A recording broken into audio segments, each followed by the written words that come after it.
Hey, good morning from the office. Anybody tuning in this morning expecting to see Brian? Well, you're out of luck. We got Bruce and Rick here. I almost said Bruce and Barb. I'm She's so not used here. to. I'm so used to. It's just like one name, Bruce and Barb. Yeah. I'm sorry. This is Bruce and I'm Rick, RFG and BAC. We're here this morning taking over for BKP, who's in PA. You got enough of those? You got enough? Alphabet soup on the Alphabet brain. soup. Oh. Enough acronyms. Anyway, we're glad to be here this morning, taking over for Brian. Today is election day somewhere. I know there's big elections in Kentucky, Mississippi, Massachusetts. We've got Louisiana? we've got. Is there a big one in Louisiana? Yeah. We've got a commissioner's race here in LJ, I believe, in Gilmer County, to take over for the retiring, and I can't remember the guy's name, Dallas somebody. But anyway, nothing up in Fannin. Well, no, I shouldn't say that. There are a couple races in McKaysville. I think all of the city commissioners are up for re-election, and I don't know who's running there. If Brian were here, he could probably rattle them off. But anyway, we're glad to be here in the office this morning. North Georgia's only live online broadcast. It is 8:02 in LJ. Bruce, you've been traveling. Oui. I've been to France. Bonjour. Don't start that on me, okay? Mesdames and messieurs. Had a good trip? Yeah, it was very nice. We had a great time. We were in southern France. We were in Nice, and then we took a float trip on the Rhone. So we went from Avignon up to Lyon. Avignon. Yep. So we had some great Leon, food. my brother-in-law, wine. lived there. He did? Yeah. Oh, okay. Yeah. It's a nice city. It is. There's sort of a debate going on between Lyon and Marseille, who's bigger. But Lyon is a very nice city. I'd been through there before and really hadn't spent much time there. But it's very nice. I'd go back, to spend some more time there. It's nice. You see the yellow vests? Did not see any gilets jaunes. No, did not see No vests. protests? Actually, we did get impacted on one of our tours. The farmers were protesting something, so they drove their tractors and slowed things down. But we never saw them. We just got impacted by the traffic. But other than that, it was pretty good weather. We had a little rain a couple days, and it turned out very nice. So it was nice and Nice. What was the mood over there regarding the U.S. impeachment, Trump? Did you notice any? Well, didn't really get too much feedback from any of the locals. I mean, there were a few sort of like, ho jokes about Trump and this and that. But, most of the people get their news from CNN, if they're watching English news in Europe. And, of course, that's, slanted one way. Is the international stuff slanted as much as it is here in the States? Oh, yeah. They take, the clips from, the various CNN people, and they typically run them as, the headline breaking news sort of stuff. And what's So you'll see Ali Valeschi and Anna Cabrera and, some of the big name people. What's the Fox affiliate over there? Sky News? Sky. Yeah. Sky News. Didn't see much Sky News. I mean, actually, we didn't really watch much TV. I mean, we were moving and grooving, so we didn't really catch that much TV. It tends to be a little bit more fair and balanced sometimes. It's interesting to listen to is the BBC. Yeah, the Beeb. Yeah, they sometimes come, across very very much in the middle. Yeah. Balanced, as you say. Right. And of course, they're all hubbubbed about Brexit. And is it going to happen? Is Boris Johnson going to stay on as prime minister? Is the Labour Party going to come in? So there's a lot of turmoil, and they have to decide, I think, by the end of November, if They gave him the extension, I thought, till the end of the year. they might have. I don't know. It was October 31st. That's right. Yeah, it was the end of October. Okay, you're right. End of October, and I think they gave him an extension, or the EU gave them an extension till till the end of the year. Yeah. Well, So we'll see. I mean, that's definitely a hot issue. So it got cool while you were gone. yeah, here it did. We had some rain, had quite a bit of rain. after being so dry for such a long period of time. Then you And dip then- below freezing Let for me tell a couple you, of nights. yeah, exactly. You and I spoke on the phone. Yeah, I think you were down in Florida at the time. I'm such a radical change in temperature in literally one afternoon. Mm-hmm. I mean, it was balmy in the morning, and then all of a sudden it dropped 40 degrees, and that was Halloween. Ooh. Yeah, let me tell you. Well, as bad as it was here, they had snow in Chicago because I was with my brother-in-law, Greg, who's on the other side of the glass. And, yeah, they had 2 to 4 inches. Really? Yeah, Huh. on Halloween, so the kiddies were going out, traipsing through the slush. Made it for a short night. Trip to the slush. Well, that's just another reason, Greg, why you need to move from that state. I know. But you're getting a lot of pushback, though. A lot of pushback from the wifey. Oh, yeah. Well, there's the grandkids and the kids, but yeah, I mean, Illinois, and now, Illinois just settled an 11-day strike by the teachers in the city of Chicago. And supposedly the terms of this deal are very, very generous to the union, because obviously the lawyer was under a lot of, the mayor was under a lot of pressure to settle this thing. So it went on 11 days. Onerous. Yeah. I mean, they're going to get 16% over 5 years, which when you average out over 5 years, not that bad. But their medical Class sizes were you were reduced. The medical or capped. The medical payments they have to make are frozen, and so they gave an example of the average retirement of a Chicago public school teacher. The average is like $52,000 a year when they retire. really. Yeah, but there's so many who are 5 to 10 years. If you look at a 30-year employee, they say their average retirement pay is $72,000, and that the old rates. That's before this increase.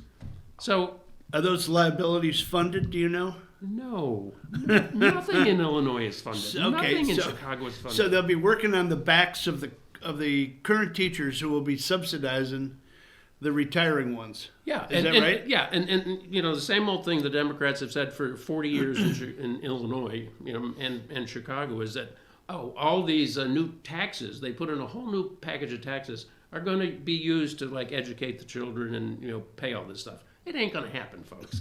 It ain't going to happen. And they just raised the gas tax 19 cents a gallon. There's a bag tax if you get a bag. We're getting a 23 from the peanut gallery back there. I don't know. Anyway, It's hefty, whatever it's it a is. huge number. It's a huge number. Yeah. There's something on auto registrations and car sales that are jumped up. There's a bag tax. I mean, there's all kinds of stuff they put through, and I think the people of Illinois are just they're gonna break under this. I mean, it's just gonna break their backs under these new taxes. We can talk about that because we are former Illinois residents. Yeah, Both of us. Yeah. Grew up together back in Arlington Heights, Illinois. We both got family there. And we both sit back and wonder why in the world do they stay there. But Well, I have a brother and a sister there. My brother has a place in Florida. He's going to start doing the 181 shuffle. So he's going to be down there half a year and a day. And my sister, when she retires in a couple of years, I think she's already been talking about North or South Carolina. So Really? get the heck out. Yeah. well, good for her. Yeah. Good for her. Anyway. Well, What was this show about? yeah, exactly. Show about nothing. That's Seinfeld, right? I was. Why aren't you on yet? I got a note here, Destiny, from someone that just texted me and said, "Why aren't you on yet?" Are we in the green or the red or? You're in the what zone? So are we on FYN TV? Okay, all righty. Well, hopefully Whoever Ro- texted you, we're on hopefully FYN Ross TV. will get it. I was sent something the other day, and I think it's been around for a while, but I just, being the patriotic bunch that we are, Booyah. yeah. This was just 3 years before a certain new president announced that he would fundamentally,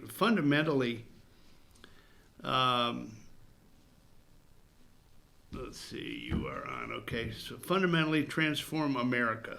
Would that be Barack Hussein Obama? Well, he did what he promised, and it even shows up on the sports fields today. What a comparison to 2005, from 2005 to 2019. You know, before we get into the video, which is, it's just very, very cool anyway, you saw a perfect example yesterday at the White House of 19 of the 25 active roster members of the world champion Washington Nationals come and celebrate the first ever World Series in their history. You had a catcher by the name of Kurt Suzuki, a native Hawaiian, he's kind of a journeyman. I mean, he's been around. I guess he'd be an American now. He would be an American from Hawaii. Yeah. He's a journeyman catcher. He's been an all-star. One of the only guys ever to win a college World Series and be on a team that won, a catcher that is, that won a National championship. National championship. World Series. Yeah, World Series. Who was he with on the CWS? What college team? I think it was Cal State Fullerton. Okay. If I'm not mistaken. Yeah, they've been a perennial. Yeah, I think that's close, but don't hold me to that. But that's what I'm trying to remember anyway.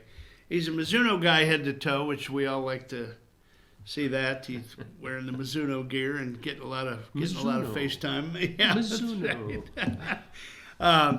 He appeared with the president and the first lady yesterday, and the president called him up there because he had a great series. He had a couple of home runs, and he came up and he put on a MAGA hat. Okay. We're going deep here. It's now being compared to him wearing a Nazi hat, something with a swastika on it. I mean, how far out in left field can we go? Can we not just support the president regardless of who he is? You know, Obama shuck and jive with all of the basketball players that he would invite. He'd have everybody in, and they'd knuckle around together. But you didn't see that criticism. Yeah. And that's just why I thought it was really appropriate to share this with everybody. And take a look at when you see the camera pan around. And this is a compendium of all the services and the choral groups, and they all got together and they performed. You'll see former President H.W. Bush, and you'll see President Clinton. I think he was president. The ex-presidents were in attendance. They were in attendance on the field. Okay. The players there wasn't anybody kneeling. There wasn't anybody hiding in the locker room. The fans were jubilant. The flyover was always amazing. Is always amazing. And this was 2005 in 2005 between the Eagles Philadelphia Eagles and the Pats and the Patriots. Yeah, take a look at the faces of some of the players that we still see today, like Belichick. Belichick. Was he in his hoodie? He was in his hoodie. He was in his hoodie. A little bit thinner at the time. Brady looks a lot younger. You know why? Because he was. But anyway, take a look at it. Would you play that video for us, Destiny? And we'll be back 2 minutes after that video. But stand at attention while you do this. Here we go. Ladies and gentlemen, we are honored to have our national anthem sung by the combined choirs of the United States Naval Academy, the United States Air Force Academy, the United States Military Academy at West Point, the United States Coast Guard Academy, and accompanied by the United States Army Herald Trumpets.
And now for the coin toss. Thank you for playing that, Destiny. I tell you what, if that doesn't bring chills to you, nothing will. A little curl your toes, folks. That's the way it was in 2005. Did you see the players? They were all mouthing the words of the songs. You don't see that anymore. Where the heck have we come to? I don't know. And if you look at the young people that were in that choral group, I mean, it was a cross-section of the U.S. It was men, women, white, black. It looked like there were some Asians and, who knows, maybe a Native American or two in there. But, it was just a beautiful expression of what this country's about and reflects the diversity that we have here. And back then, I mean, people were, coexisting, if you want to use that word, getting along with one another on a much better basis than it is now. So it's regrettable, but I think deep down in a lot of Americans' hearts, that's still the way they look at this country and their life in this country. We sit back here and we act like I know old fuddy-duds. Well, this is the way it used to be. Well, by God, I wish it was still that way. I wish we didn't have to have. I know this is one of these limbs that Brian goes out on. We've got we got bathrooms that we don't know whether we can go in or not. Yeah, I mean, there's a group of young people growing up and they don't even know, can't figure out what gender they are. I mean, come on, it's pretty simple. Drop your britches. There's just different moving parts. But anyway, we could go on and on and on.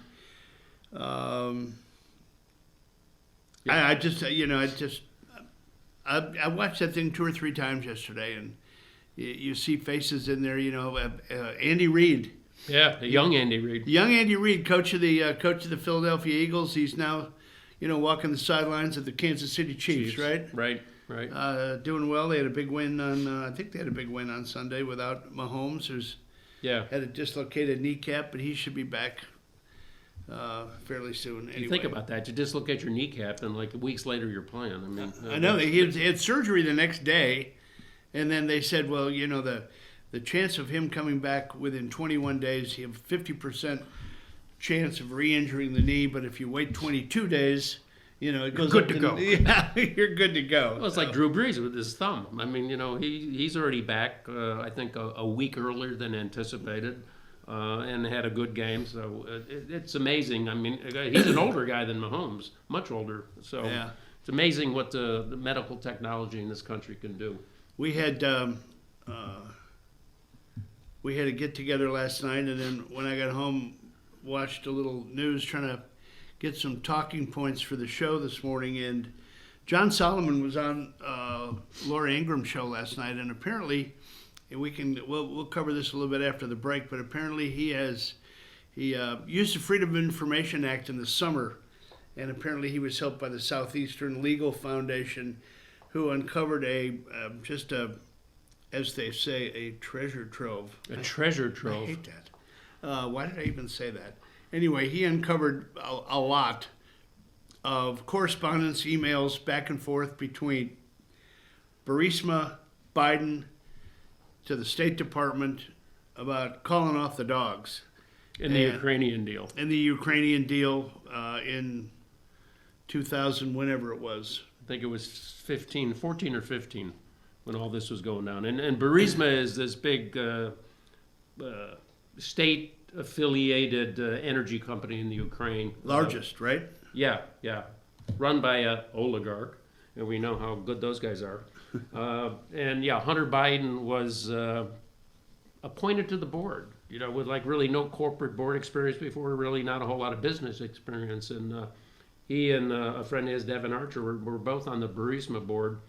And coincidentally, soon after they were on the board, this meeting with the State Department person was initiated by a strategy group that was hired by Burisma to kind of smooth the waters or open a channel with the State Department in terms of all the corruption investigations for the Ukraine. I think the name of the law firm was it Blue Star?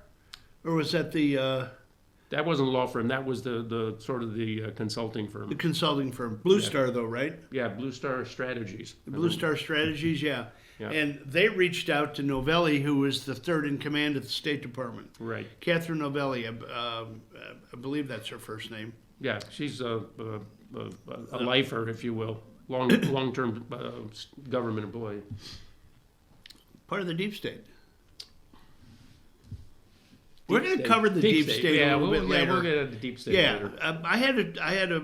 I'm not going to deviate here because we'll get back to this real quickly. But later in the show, I really would like to dig down into the reaches of the deep state. I've done some research. I've got some factual information as good as it can be. But I was sent a text the other day by a friend of mine, and he said, "Is so and so deep state?" And we'll get into Who's that. on the deep state team? Yeah. Where do you sign up for a deep state job? Anyway, but getting back to the Burisma thing, the whole thing just stinks. And Biden's son has even come out and said, "Well, I don't know that I did anything wrong, but it probably didn't look good." Do you think? What was he getting? I don't know how much a month. Well, yeah, it's a minimum of 50, and I've heard as high as 86,000 a month. Right. So I mean, beaucoup money for this guy who really doesn't have any experience and energy, and I don't think he had any corporate board memberships up until this point with any other businesses or things like that. So, wham, out of the air, hey, would you like to join our board for 60,000 or 50,000 or 80,000 a month? A month? And then he's interviewed by one of the mainstream media, and the toughest question they could ask was, "Well, do you think you'd be there if your name wasn't Biden?" Probably not. Hello. Yeah, that's real hard-hitting journalism there, folks. Toughest question they could ask. I think you're going to Amazing. see, and John Solomon really does he's from the Hill, right? Yeah. Mm-hmm. He does an amazing job. Him and Sarah Carter. Sarah Carter, Greg Jarrett. Mm-hmm. I mean, that group, and I'm probably missing somebody, but that group really knocks it out of the park. Yeah. And again, I mean, they're Fox News contributors. Greg Jarrett, I think, is a Fox News employee, isn't he? Or is he a contributor now? I don't know. I know he's a very accomplished attorney. Mm-hmm. And he's, if it wasn't for that group, I don't think any of this would be in the forefront. Yeah, and of course, they only get airtime. Bongino's another one. They only get airtime on Fox News channel, though. Yeah. I mean, they never get on any of the other channels Right. that I'm aware of. You see that Peter Schweitzer, came out with a couple of really Clinton Cash, and then he just came out with another one that I know Brian has read, and I'm going to try to borrow the book if he ever remembers to give it to me, to read that. But that group, that core group of people that that are, I mean, you can turn on any show at night and usually catch one of them. Yeah, yeah. Or they'd be playing a clip from another show. Right, and they're all relevant, but Yeah. But I mean, it's been so long. They've been working on this almost since since the day he took office. Well, even before. Yeah. Even before, because they were into the the Clinton email investigations and all that, and regrettably, I mean, they're still working their way through the labyrinth. I mean, while I was away, did the Inspector General's report come out? No. So it's still going through the redaction process Okay. with the departments, and I didn't realize the labyrinth, if you will, that they've got to go through. When once that report gets done, they take that report and then it goes to the FBI. They look at it, they do their redactions, then it goes to all of the different intelligence agencies. So by the time we the public finally see it, it'll be heavily redacted or partially redacted or somewhat redacted. Yeah. I mean, you don't know. Yeah. Hate to get those things with It all literally black lines is. through It them. literally has become a race. I think a race between the impeachment crowd and get the reports out crowd. Yeah, it's like everyone's struggling for airtime, and who's going to have the bigger airtime. And of course, we know on the Ministry of Propaganda side, I mean, it's all going to be impeachment. Right. And they've released some of the stuff from there's some of the transcripts of the first people who've testified before Schiff's committee, and they had this former ambassador to Ukraine, the lady Voivinovich or something. Ivanovich. Yeah, Ivanovich. Yeah. And she went through all this and that, and she said this, and she said, well, at the end, they just didn't seem to like me, or they didn't like where I was going. And she was totally shocked. And anyone who's worked in corporate America, hey, that happens. It's very political. At a certain point, you're on the wrong side of a new guy or a group of people, and you're just not part of the team, you're out. The media is acting like the president doesn't have the authority at any point in time, whenever he wants to, for any reason, yank one of those ambassadors and replace him. Exactly. I mean, that's the same with what Vindman said. Vindman, he went before. That guy's a crook. Well, and he's going, I didn't like the way the foreign policy of the U.S. was being implemented or handled. Well, guess what, Mr. Vindman? You don't get to make that call. Check his background if you don't think that guy has got some partisan blood running through his veins. Yeah, but of course, in the mainstream media, he's a hero. He's in a long line of heroes that have been trotted out on the world stage for 3 years. Yeah, no one has taken away anything from his service. No. But there's a reason that he sported all those medals, and that he paraded his butt all around town that day. And there was somebody who called in one of the talk shows and said, that's a violation of some Army code or something like that. Well, I mean, he went against the Commander-in-Chief. Yeah, so... Anyway. It's a show, folks. It's a show. It's a show. Anyway, well, we're 25% into this broadcast, and I think it's probably time that we pay a little homage to the folks that make this possible. So I'm going to ask Destiny, who's doing a magnificent job. I know that, I don't know how much she hears this for Brian, but those of us who watch the show out there, I mean, the stuff that you're doing along long distance and to Pennsylvania, I mean, it truly is seamless, and you are doing a great job, and we appreciate it. So why don't we take a break here? We'll regroup, and when we come back, we'll talk about, we'll kick it off with a little Halloween fun, let you know what happened Halloween here in Blue Ridge. We'll get into the deep state. We'll talk about a new book that's coming out called A Warning. We'll get into that a little bit and talk about some whistleblower. We got a lot to talk about, don't we? Yeah. There's always a bunch going on. Yeah. So anyway, Destiny, take us to break, and we'll see you on the other side.